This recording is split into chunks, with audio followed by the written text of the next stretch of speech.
Light बिलाच्या चिंतेपासून मुक्त व्हायचं असेल तेही आयुष्यभरासाठी तर घरावर सोलर सिस्टीम बसवणे हा एकमेव पर्याय आज आहे। PM सूर्यघर योजनेची जशी घोषणा झाली आहे तसं सोलर पॅनल सिस्टीमविषयी आज चर्चा वाढलेली आहे।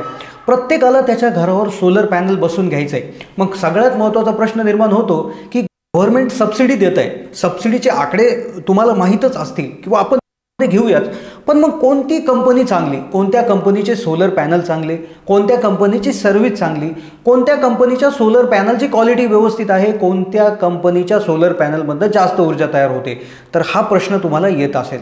चांगली कंपनी कोणती, तर हे जर आपण मार्केट तपास करायला गेलो तर जो त्याच्या परीनं तुम्हाला सल्ले देऊ शकतो। एखाद्या डीलरकडे गेले तर त्या डीलरकडे कुठली डीलरशिप आहे तो ती त्या ठिकाणी त्या कंपनीची घ्या म्हणेल, तर एखाद्या ज्याने बसवलंय त्याकडे गेले तर तो म्हणेल मी ज्या कंपनीचं बसवलं ती चांगली आहे। पण तुम्हाला तसं काहीच करायची गरज नाही। व्हिडिओमध्ये आम्ही तुम्हाला 5 असे मुद्दे सांगणार आहोत की त्या मुद्द्यांच्या आधारावरच तुम्ही तुमच्या पॅनलची कंपनी सिलेक्ट करायची आहे। हे 5 मुद्द्यांच्या आधारावर जर तुम्ही सोलर कंपनी सिलेक्ट केली तर तुम्हाला त्यांची सर्व्हिसही व्यवस्थित मिळेल, तुमची क्वालिटी व्यवस्थित असेल आणि तुमचं जे काही नुकसान आहे ते होण्याची शक्यता अतिशय कमी होऊन जाईल। तर पहिला मुद्दा जो सोलर पॅनलची कंपनी सिलेक्ट करत असताना बघायचा तो म्हणजे ALMM लिस्ट। आता कंपनी जरी जुनी असली, सोलर पॅनल जरी त्यांचे महागडे असले, लोकही म्हणतात असले चांगली क्वालिटी आहे, पण याचा भरोसा काय, तर तो भरोसा देते ALMM लिस्ट। ALMM लिस्ट हे ministry of new and renewable energy हे एक मंत्रालय आहे। या मंत्रालयाद्वारे विविध कंपन्यांची लिस्ट याच्यामध्ये बनवली जाते। वर्षामध्ये 1-2 वेळा ही लिस्ट अपडेट होत असते। तर ऑगस्ट 2023 नुसार एक 85 ते 88 कंपनीची ALMM लिस्ट त्या ठिकाणी आलेली आहे, स्क्रीनवर तुम्ही पाहू शकता।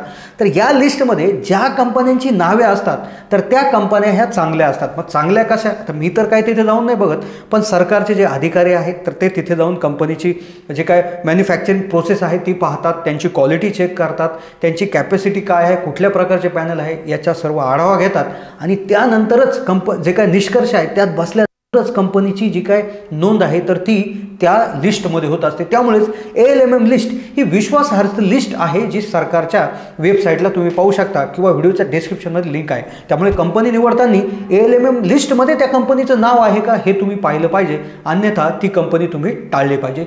आता ALMM लिस्टमध्ये नाव आहे तर दुसरा मुद्दा कोणता आहे तो म्हणजे BIS सर्टिफिकेशन। होय, ISI मार्क तुम्ही पाहिला असेल, कुठल्याही एखाद्या मशीनवर, एखाद्या मोटरवर किंवा एखाद्या वस्तूवर ISI मार्क दिलेला तुम्ही पाहिला असेल। तर हा ISI मार्क देणारी एक गव्हर्नमेंट बॉडी असते जी BIS bureau of Indian standard ही एक जी काय संस्था आहे तर ही मानांकन देत असते।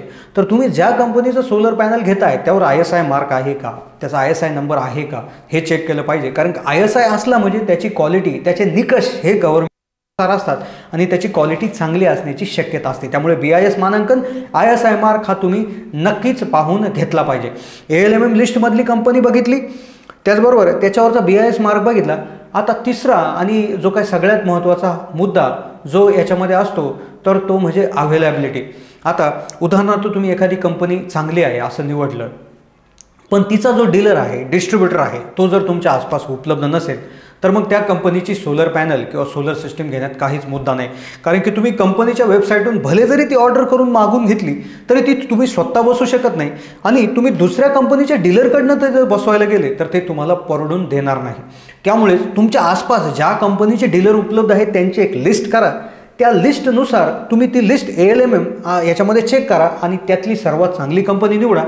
त्यानंतरचा पुढचा पॉईंट आहे जो काय आहे त्या ज्या काय मुलाखती आहेत त्या पाहणं। यूट्यूबवर विविध मुलाखती आहेत, ओनर लोकांच्या मुलाखती आहेत, कस्टमरच्या मुलाखती आहेत, तर त्या मुलाखती तुम्ही पाहू शकता। आमच्या किसान हेल्पलाईन या चॅनलवर देखील तुम्ही जे काय ज्यांनी सोलर बसवलं शेकडो व्हिडिओ आम्ही केलेले आहेत तर त्यांच्याही मुलाखती तुम्ही पाहू शकता। त्या मुलाखतीमधनं तुम्ही काय मुद्दे लक्षात घ्यायला पाहिजे हे लक्षात त्या ठिकाणी घ्यायचं आहे, त्यानुसार कंपनीची निवड करू शकता। त्यानंतर पुढचा जो काय पॉईंट आहे, शेवटचा पॉईंट जो आहे की टॉप जी काय टेक्नॉलॉजी आहे ती कुठली कंपनी देत आहे। आज पूर्वी जे काय पॅनल्स होते त्या पॅनल्समध्ये भरपूर चेंजेस होत गेलेले आहे, नवीन टेक्नॉलॉजी आलेली आहे। आज टॉपकॉन पॅनल आलेला आहे, जो टॉपकॉन पॅनल असा आहे की जो सर्वाधिक ऊर्जा बनवतो, म्हणजे जेवढा पॅनल आहे तेवढाच आहे।